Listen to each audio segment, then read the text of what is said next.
Hello everyone, my name is Anthony Bunn and I am in my fourth year here at Arizona State. For my leadership project, I wanted to interview someone that I feel is making an impact on the community and plans to make a bigger impact going forward. The woman that I am interviewing is my girlfriend, Aaliyah Gortaras. This woman is a future teacher who wants to lead the next generation. She has experience at Bright Ideas Daycare. She is responsible for planning activities and incorporating curriculums for young children.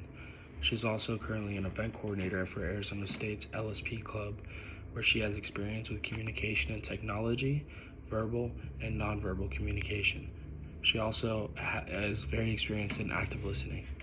LSP stands for Leadership Scholarship Program, which helps students create and enhance leadership tactics for they are better prepared to become better leaders in the workforce and in their community.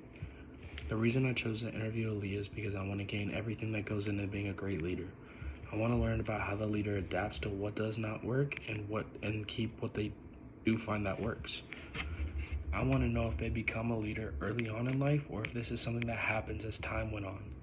I want to learn if the leader is natural or if they plan out everything that happens. I also want to understand what kind of communication it takes to become a leader. During my conversation with Aaliyah, I asked her about her failures as a leader.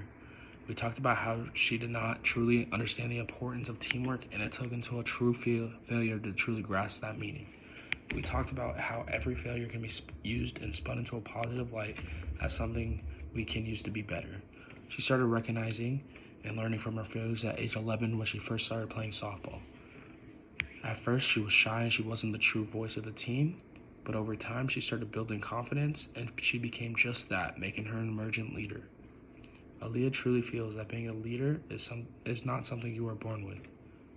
Her two biggest role models in her life are her grandma and her mother. Her grandmother is a determined lady with a heavy authoritarian leadership style. She owns and runs a successful restaurant down here in Phoenix. She has her way of running things as it has been successful, and she does not want to change those ways ever. Her mother takes the role of the democratic leadership style. She wants to hear everyone's input before making a decision. She is very empathetic and open-minded to people and their ideas. However, she sticks to her morals.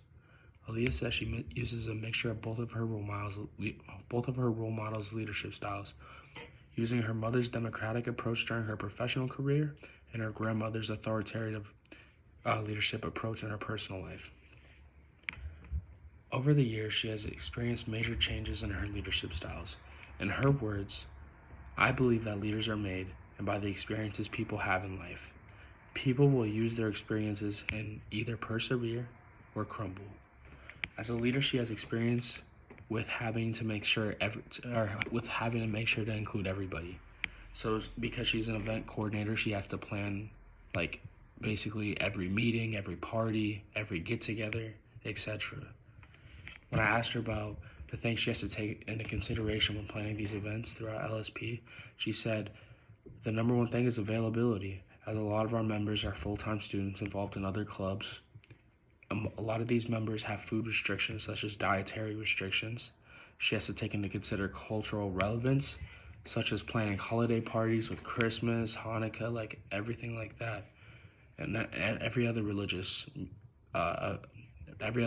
party.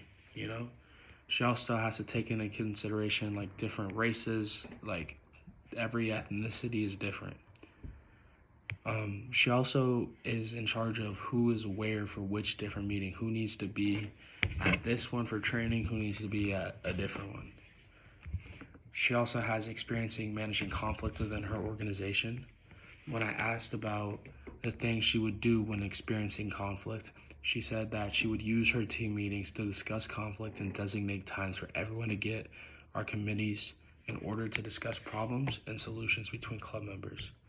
Every single time, it's going to be an open discussion. Everybody's going to say what's on their mind. Before I ended our great conversation, I asked Aaliyah, "Why do you want to be a leader?" She said, "I chose to be a leader because I love helping people and I love guiding people. I'm very passionate about the things that matter to me. My future career is in education, and I'm very eager to contribute to that change. Thank you for your time."